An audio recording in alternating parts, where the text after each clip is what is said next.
Okay, I wanted to give you guys a visual for mutually exclusive versus overlapping.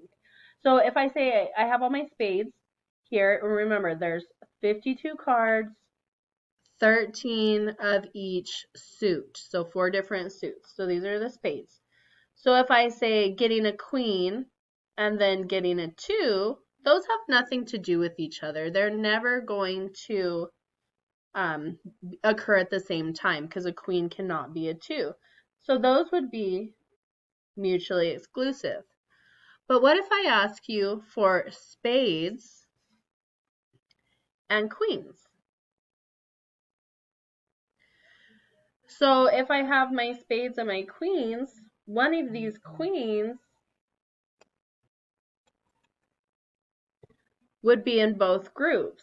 So that's what makes it overlapping. It would be in this group here, and it would also be counted in this group here. So it would be counted in my 13 spades.